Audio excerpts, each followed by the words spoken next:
Shalom shalom bantu banjye banyamuryango ba Ado Vibes, nongeye kubasuhuza uyu mwanya. Ni kwa kundi nyine navuze nti ni akagaruka mbega naje neza, naje kandi nta ribi nta kibi, ahubwo twaje kurwanya ikibi twubaka ikiza.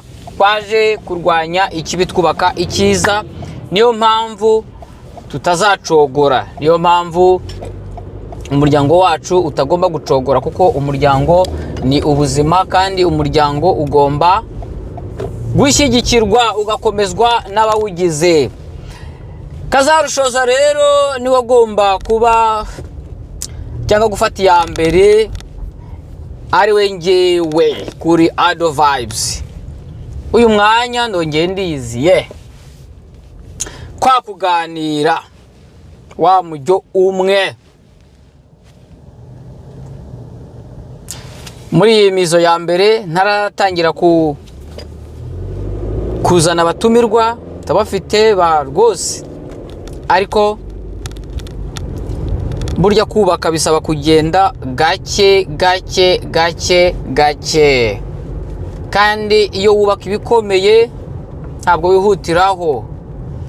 Iyo wubaka inzu uzagereka, iyo wubaka inzu izaba ikomeye ugenda gake, kugira ngo ibikoresho ibyo ugenda ukoresha bibashe kugira ireme, bibashe gukomera. Niba ari aho ushyira ibyo kuma bibanze byume, namwe murabyumva. Niyo mpamvu rero ntavuga ngo nta kwirukanka, ariko kutirukanka mvuze ntabwo bivuze kurangara cyangwa se no, ahubwo icyo mvuze nuko numva tukirimo kubaka umusingi w'umuryango, umusingi uzazamurwaho inzu ifatika kandi inzu ifite icyizere cy'ubuzima burambye. Niyo mpamvu rero ngomeje gushimira cyane abantu bari abanyamuryango bafashe ya mbere, tukaba turi kumwe, tukaba dukomezanyije. Mugomeje kunyereka urukundo, mumbwira muti komera, mumbwira muti tukuri inyuma y'ibiganiro. Amagambo uvuga afite umumaro, amagambo uvuga aradukomeza kandi afite itara, aramurika azagera kure. Niyo mpamvu rero ibyo bintu narababwiye nibyo binkomeza kandi nibyo bizadukomeza. Ntabwo byoroshye gutangira umushinga, kuko uyu ni umushinga w'umuhamagaro,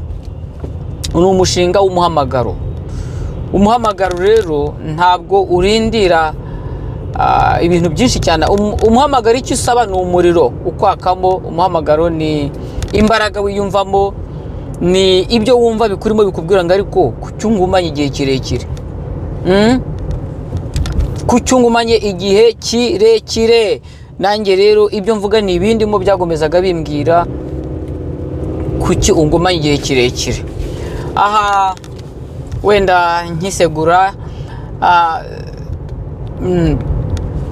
izi mbuga nkoranyambaga tuzireba cyane kandi ziradufashije mu buryo ubu n'ubu, mu buryo butandukanye, mu gihe kirekire. Narabivuze mu gice cya mbere mu biganiro ngire ngo bya bibiri bibanza, aho natangiye mvuga ukuntu abagenzi bacu batangiye izi mbuga nkoranyambaga mu mizo ya mbere, ndetse byari bigoranye, ariko mbashimira mvuga ko baharuye inzira, baharuye ikibuga bigoranye, baratangira badafite uburyo buhagije, mu bihe bitoroshye. Ndibuka ko internet yari igoye, amashusho ndetse n'amikoro, ndavuga mu bifatika, kamera, ibyo byose.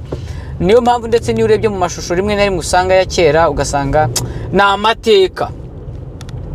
ariko ubutumwa bwaragenze, ubutumwa bugera kure ndetse bubyara umusaruro, aribwo dukesha ibyagiye bivamo. Ndahamya yuko nabo ubwabo ari abahamya aho bari hose.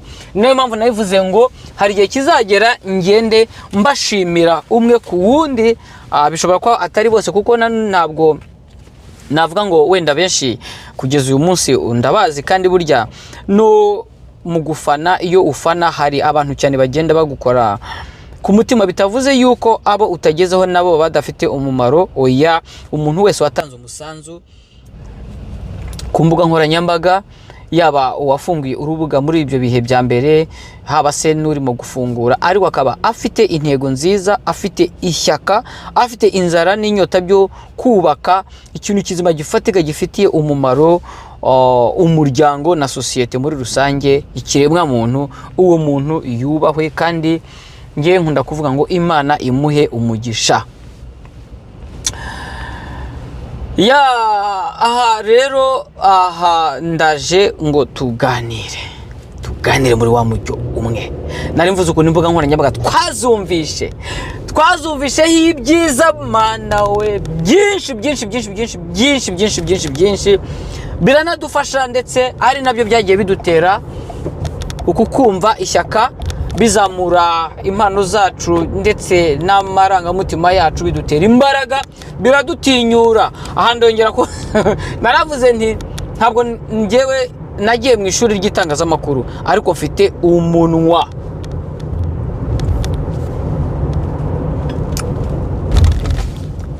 Mudomo, mfite umunwa, nkagira umutima, nkagira ubwenge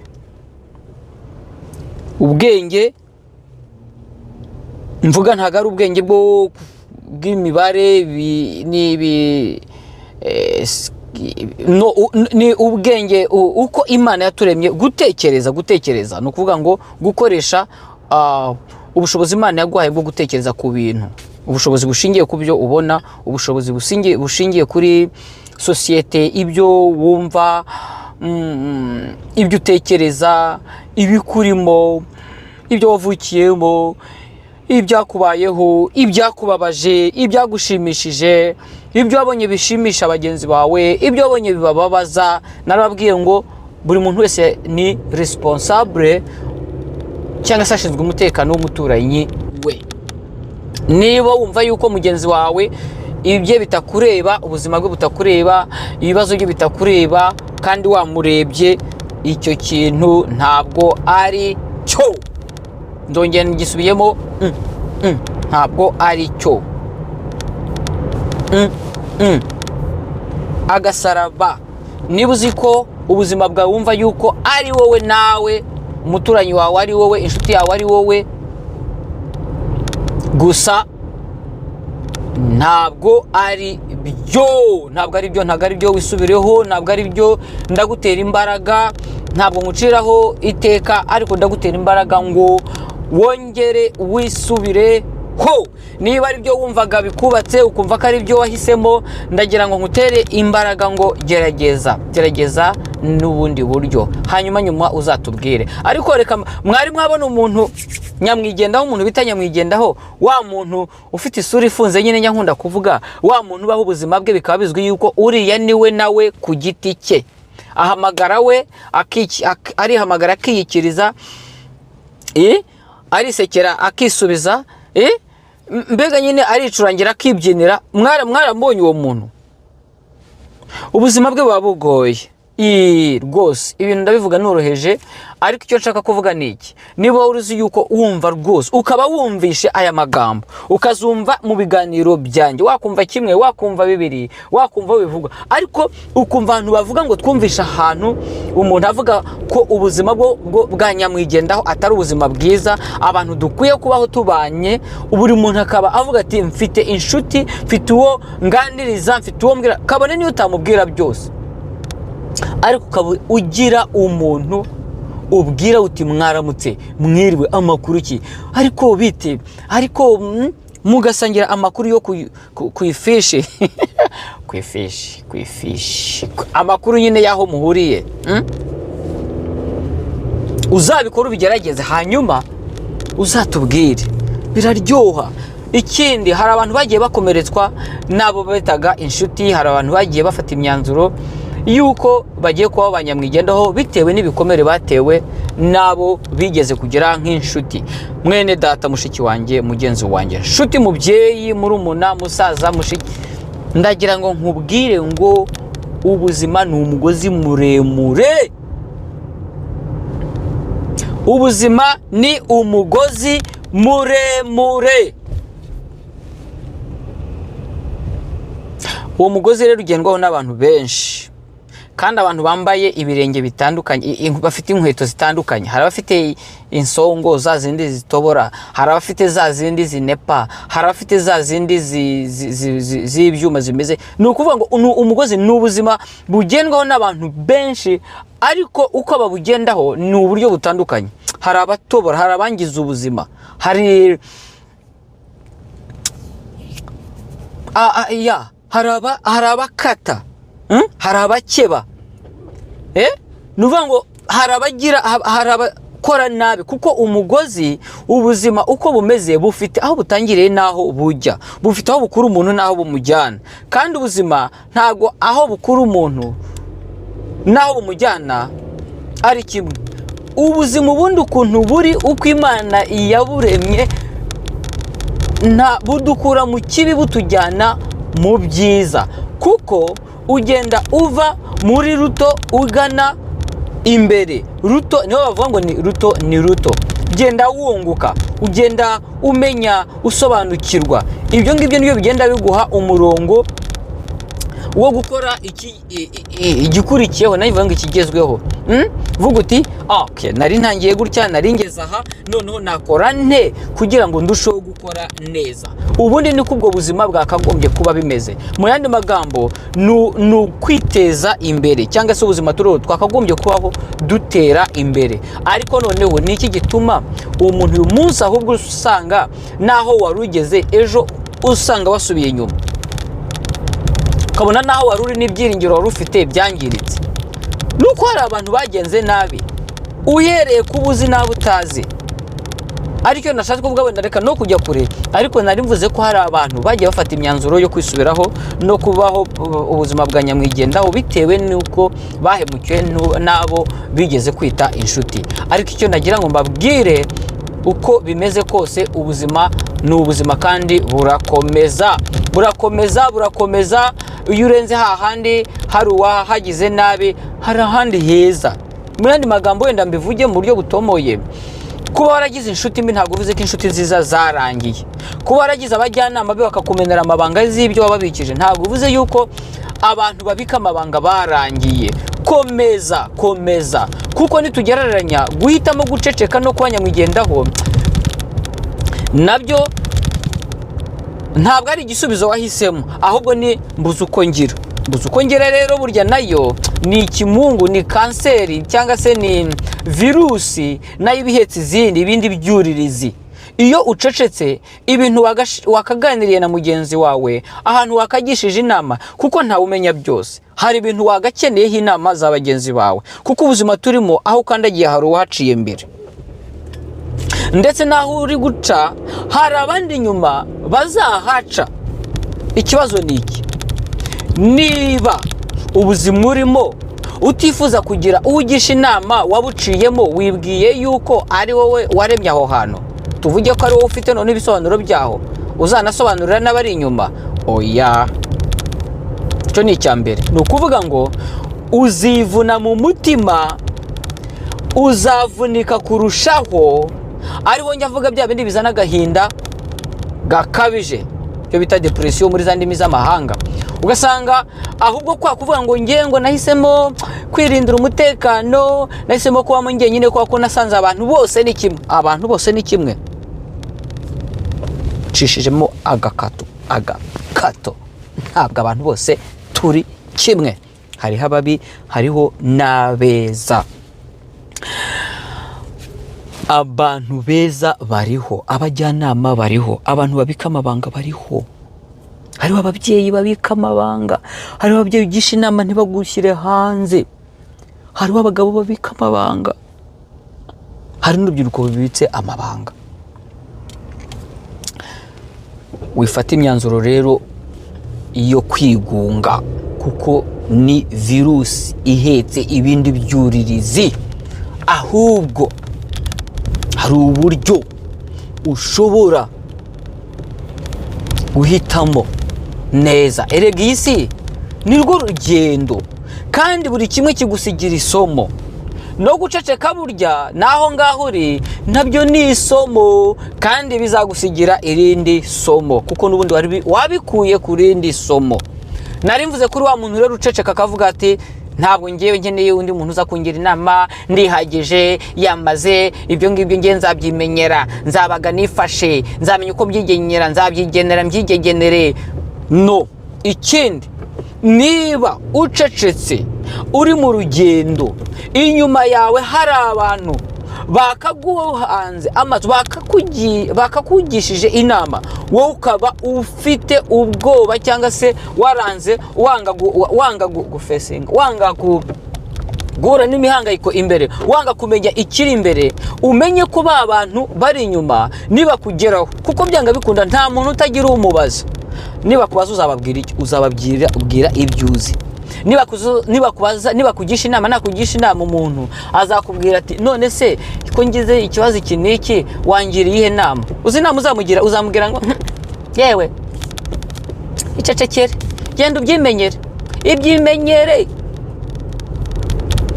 Yesu we, ariko man, umuntu aje kukugisha inama yagize ikibazo, wowe igisubizo inama ugire ni byimenyere. Ubwo se umubereye iki? Umubereye igisubizo cyangwa umubereye ikindi kibazo? Ariko se uramuha iki udafite?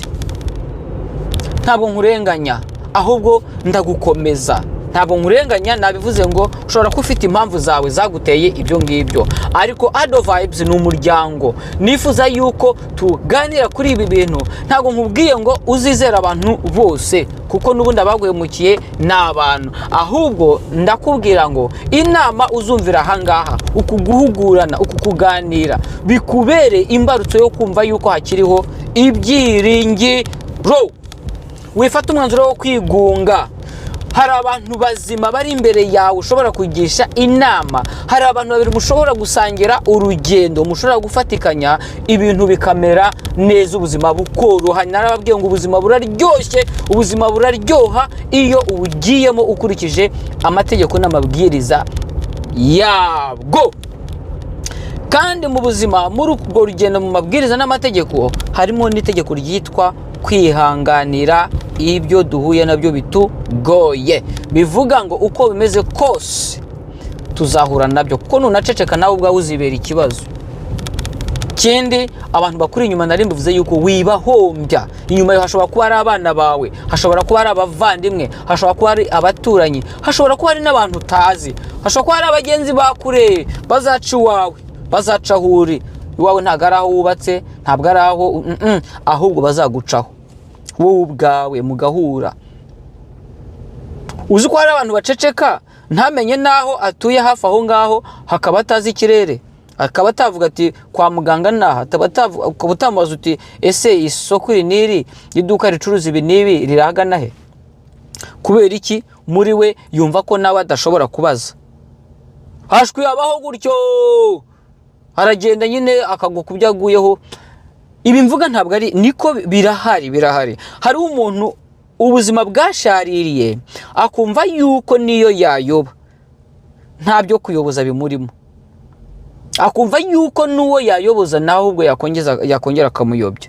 Bivuga ngo iyi si turimo ifite ibibazo bigiye biri mu nzego zitandukanye. Hari abantu ubuzima bwashaririye, umva, burabakaranga, bubatunga kuri brochette, bubasiga umunyu, bubasiga urusenda ku buryo niyo bareba ubona kuko bwarabashaririye. Ukareba umuntu ugasanga neza isura yarashiririye, ukareba ugasanga neza ukamubonamo urusenda mu maso, ukabonamo umunyu, ukamubonamo rwose pe na abo bantu baracyari abantu. Abo bantu kandi turi kumwe. abo bantu kandi bakeneye ubuzima, bakeneye ihumure, bakeneye ijambo ry'ihumure. Ariko kuri Ado Vibes, uyu muryango mugari, ndifuza yuko aya magambo mvuga, aya magambo tuzajya tugenda duhana, ushobora kuyumva ukumva ndetse ahubwo kumva biguteye umujinya ngo uyu aravuga ibiki, se azi arimo aravuga ko nta cyazi, ariko mfite impamvu ituma mbivuga ibi ngibi, mfite impamvu ituma mbivuga, nuko nzi yuko bibaho kandi bishobora kuba ariko bikanavaho. Wambaza nkagusubiza, mfite impamvu, nzi ko bishoboka. Nyuma y'umubabaro, nyuma y'ibibazo, nyuma yo kubona yuko nta nshuti, nta muntu, nta bantu bakiri, abantu bose ari babi, bose babaye bamwe, hariho abantu beza. Ni nayo mpamvu kiriho, ni nayo mpamvu utapfuye. Iyo bose baza kuba babi, uba ugeze kure, kuko naho uri hari abifuza yuko utakagombye kuba uhari, naho uri habi cyane kurutaho iyo uri garbage, ariko uracyariho. Igishoro cya mbere cy'ubuzima, mwuka duhumeka, aya maso urebesha, ibyo byose hari uruta umuntu, hari uruta uwaguhemukiye, hari uruta uwakugiriye nabi. Niba hari igice waramo ko bose ari babi, ariko wibuke hari n'igice hari kirimo abantu bazima. Ndakugira inama ngukomeza, ndakugira inama nkugarura. Cururuka, uhumekere mwuka, utekereze, humirize, uvuge uti haracyariho ibyiringiro, haracyariho umuryango, haracyariho abantu bafite inama nzima, haracyariho abantu bashobora kugukomeza ugakomera. Icyo ngicyo nkivuzeho cyane, ndagira ngo nototere ku kindi cyitwa imbabazi. Ese gusaba imbabazi ni ubugwari? Ese gusaba imbabazi ni ukubura ubwenge? Imbabazi,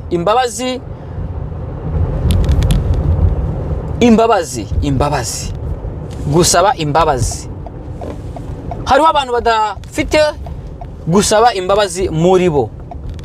Nimvuga abantu bafite muri bo kudasaba imbabazi, ni abantu mu bice bitandukanye. Nuwakoze ikosa, ariko nuwarikorewe. Hari igihe twumva yuko gusaba imbabazi bireba gusa uwakoze ikosa. Yewe mwari muzi yuko nuwakorewe ikosa hari igihe biba ngombwa gusaba imbabazi? Ni ryari rero gusaba imbabazi bishobora kuba ngombwa? Iki ni ikintu gikomeye, ndetse ngire ngo umwanya ntabwo nagiye umwanya wose. Ndakase ndimo ndava mu ishuri, ni part 2. Nigeze kubabwira yuko ndi mu nzira ngana kwiga gushaka ubumenyi, ariko ubu ngubu ni part 2 ndimo ndava gufata ubumenyi. Ubu mu bwonko hari ikiyongeyemo bumenyi, kandi ibi byose mvuga bifite ityazo, bifite n'ingasire. Niyo mpamvu uzabyumva bizamugirira umumaro, kandi nzi ko bitazagwa ku rutare, ahubwo bizagwa mu butaka bumeze neza. Gusaba imbabazi rero, gusaba imbabazi, ushobora kugira ikosa ariko bikaba ngombwa kuza gusaba imbabazi. Reka rero nkomoze ku bantu bikomeye rimwe na rimwe gusaba imbabazi. Reka mere ku bagabo. Uratunguwe? Abagabo bagenzi banjye, bagabo bene data, bagabo babashiki bacu, bagabo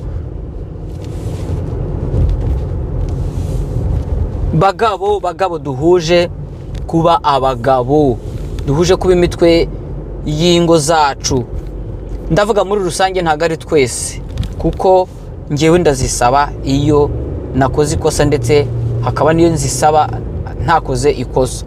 Gusaba imbabazi rero mvuze cyane mpereye ku bagabo. Abagabo benshi bumva yuko gusaba imbabazi ari ubugwari. Ibyo ngibyo nabihagararaho kuko nimvuga ngo ni ubushakashatsi. Burya hari nicyo twita ubushakashatsi, ariko ahubwo wenda wakora ubushakashatsi kugira ngo umenye ku kigero runaka, ariko bikaba ari iki ni ikintu muri rusange kizwi. Ahubwo numva yuko nanjye nkivuzeho ngo gusaba imbabazi kw'abagabo kuki kuba ingume, gusaba imbabazi kw'abagabo kuki usanga gukomeye, ugasanga hari abatazisaba burundu akaba atasaba imbabazi. Mw'abagabo mwe bene data, gusaba imbabazi ntabwo ari ubugwari.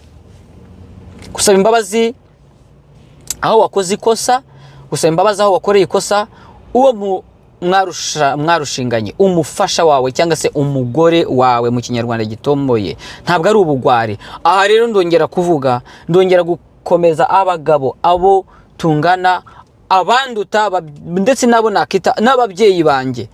Nanjye nzanye umusanzu wanjye wo kuvuga ngo uwo gutera imbaraga abagabo,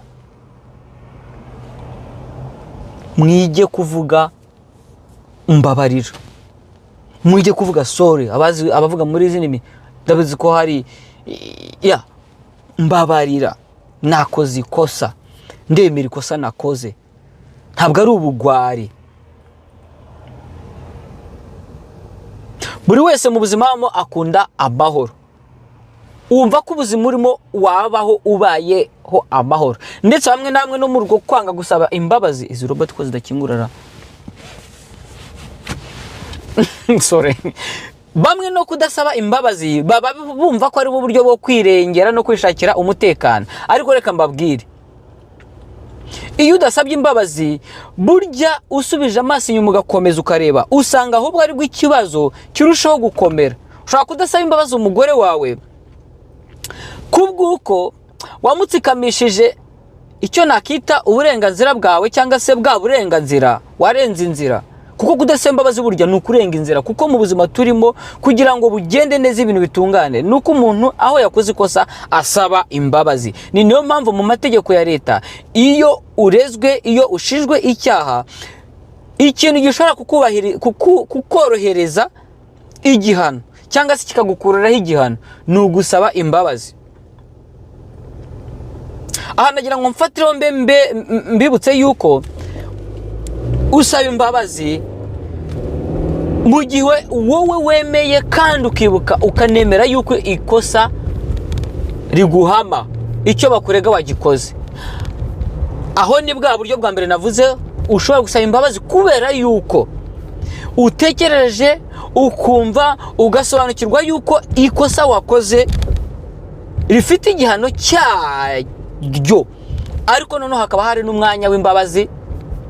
Bikwiye yuko niba uhawe ubwo buryo cyangwa se iyo chance, ayo mahirwe, saba imbabazi, bizagukuraho igihano cyangwa bikorereze igihano. Ibi rero ntabwo ari mu mategeko gusa, ahubwo no mu muryango, no mu buzima bwacu bwa buri munsi, mu bo tubana bikwiye kubaho. Ikindi, hari igihe biba ngombwa ugasaba imbabazi muri leta mu cyaha ushinjwa, ariko atari uko wagikoze ubizi mu mutima wawe ko utagikoze, ariko ukavuga uti n'ubwenge n'umutima nama ahantu kugira ngo mpave reka nsabe imbabazi, kandi ukazisaba, kandi ibintu bikagenda neza. Nibwo buzima turiwo bantu, mwere gukomeza ubuzima. Iyo ukomeje ubuzima buragukomerera. Ahubwo menya aho uri, menya uko ugenda, menya icyazanira amahoro umuryango na sosiyete nawe ku giti cyawe. Iyo mvuze umuryango ni uguhera kuri wowe, ni uruhare ufite, ni uburyo ki witwara.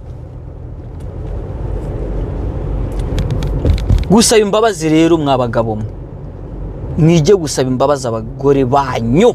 Bagabo mureke twige gusaba imbabazi. Nabivuze ni aho twakoze amakosa, dore ko twihagararaho, aho twakoze amakosa ntidusaba imbabazi. Ugasanga noneho ubwo se umuntu udashaka guca bugufi gasaba imbabazi ahantu yakoze ikosa, ubwo noneho ndamugira nte none mana yanjye ndamuyereye mubwira ko hari nagomba gusaba imbabazi, ndetse atari uko mu kurengera umuryango n'ubusugire bwawo ndetse n'amahoro arambye. Ariko ababyumva barabyumva, aha turimo gufatikanya. hari aho ugomba gusaba imbabazi atari uko wakoze ikosa, ahubwo uri kugira ngo urengere amahoro, kandi nyuma ukazasanga nta bubwa wagize.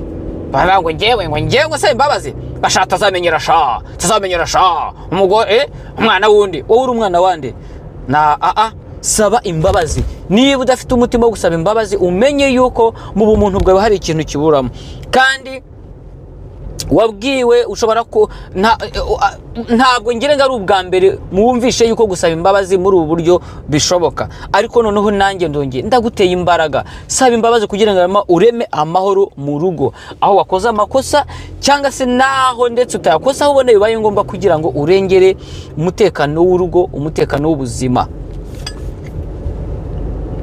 Umugani baciye ngo amafuti y'umugabo ngo nibwo buryo bwe. Koko amafuti y'umugabo nibwo buryo bwe, ariko amafuti y'umugabo ngo nibwo buryo bwe. Mbega uburyo bubi, iyi ni uburyo, ariko ni uburyo bubi, kuko utarasaba imbabazi ku ikosa wakoze, ubwo ni uburyo bubi. Ndagutera imbaraga, saba imbabazi urebe ukuntu umugore wawe ahubwo kubaha kurutaho. Saba imbabazi noneho no kubana. Twara ababyeyi bumva ko gusaba imbabazi abana ari ukubisuzuguza. Wari wowe bumva ngo fuke turiya mwana bite ndiba neza mu maso. Umubyeyi birashoboka ko wasaba imbabazi umwana mu gihe ubonye yuko warengereye. Hari ababyeyi rega tutamenya yuko twarengereye, ariko igihe cyose wagiranye ikibazo n'umwana, waba umukosora, waba umubwiriza, yaba yakoze ikosa ukamuhana, hari uguhana ukarengera. Hari ababyeyi duhana tukarengera. Nimvuga ababyeyi ndahita njyana mu mujyo w'abarezi. Abarezi mvuga cyangwa se muri rwumvikana abarimu. Ndibuka ubushize ndimo igihe mperuka gusura aho mvuka, mu kuganira n'abaturanyi n'abavandimwe n'inshuti, ndibuka ko hari ikintu nashyizemo ndavuga nti nabaye umurezi kuri uyu murenge, nabaye umurezi, nabarereye abana, narabigishije, ndetse byanashoboka ko harimo wenda abo nigishije muri bariya ntabwo nabimenye, ariko icyo nibukaga nuko narereye abana ababyeyi bo twari turi kumwe. Ndababwira nti rwose pe mbasabye imbabazi, kubera ko mu gihe nari umwarimu, nari umurezi w'abana banyu, ari bo bavandimwe banjye barumuna cyangwa se barumuna baba, naje gutekereza nsanga hari igihe ababyeyi duhana cyangwa se abarezi duhana tukarengera. Ukibwira ko uri gufasha umwana gufungura ubwonko, ariko ugasanga ahubwo urimo uramujyana kure yo kugira ngo bwa bwonko bwa bwenge abashe kubukoresha. Niba umwana yananiwe rimwe guteranyaho kabiri ko ari kabiri, rimwe guteranyaho kabiri ko ari gatatu, ukayimusubishamo inshuro imwe ebyiri, kumva ntabisubiyemo kubera iki? Impamvu zitandukanye. Ukamuhanisha inkoni ibabaza, iriya nkoni umva numvishe mbabaye, numva na n'uyu munsi mba numva abana nareze, abana nigishije. Ntabwo aba mwarimu, ibyo ni ibintu turabizi. Guhana rwose pe bibaho, ukebura, ariko harugwana kurengera, ari byo mvuga nsanisha no gusaba imbabazi. Ntabwo ari byo. Rero aho ubonye uko akoze ikosa, njye naravuze rwose pe mumbabarire, namaze kubona yuko abarezi dukwiye kugira ikintu twiga mu buryo turera. Iyo umwana ananiwe ntabwo umuhanisha gukubita uboshye, no, hariho kurengera. Ndetse no guhana ntabwo ari ugukubita gusa, ushobora no gukarama ukabwira abana nabi, ahubwo noneho ugahungabanya bwa bwenge bwa bwonko, ukabutesha umurongo wo gutekereza, ahubwo noneho naho yari kugera ugasanga byose birapfuye. Muha umwanya atekereze, muha akanya atekereze, nawe ubwawe utekereze, kuko benshi narayibonye ko bahanira mu mujinya, uhanisha umujinya. Igihe cyose uhanishije umujinya uhana nabi. Hari na cyabye dukwiye kwiga, igihe cyose ugiye guhana umwana banza urebe ese uri mu yihembera. Ugiye kumana ufite umujinya, n'umuhanisha umujinya, n'umwana ufite umujinya uzarengera, ahanini uzarengera. Ikintu cyose ukoreshejwe n'umujinya ntabwo gitungana neza. Ariko nari ngarutse muri make ngo abagabo twige gusaba imbabazi. Usaba imbabazi umugore wawe aho ubona biri ngombwa witekereza gatanu ngo ubuse ndamusaba imbabazi ngo aramfata ngo ubutaha azansuzugura, azagusuzugura. Ariko umuntu washatse ukuze, umuntu mwahuye ukuze, ubundi kuki umutegaho icyubahiro kirenze? Musaba imbabazi urebe ko atakubaha kurutaho. Mwabagabo mwe abo tungana, abo nduta n'abanduta, gusaba imbabazi ni byiza. Hari bimwe dusanga mu muco wacu twavutse ugasanga bimwe birabaho uburenganzira byo gukandamiza ababyeyi, gukandamiza igitsina gore, gukandamiza bashiki bacu. No, ibyo ni bimwe twabonye uko tugomba gukosora. Gukandamiza ibyo ngibyo byo rwose, ibyo ngibyo niba unakandamiza ukwiye gusaba imbabazi upfukamye ukica n'ikiru, ugasaba imbabazi.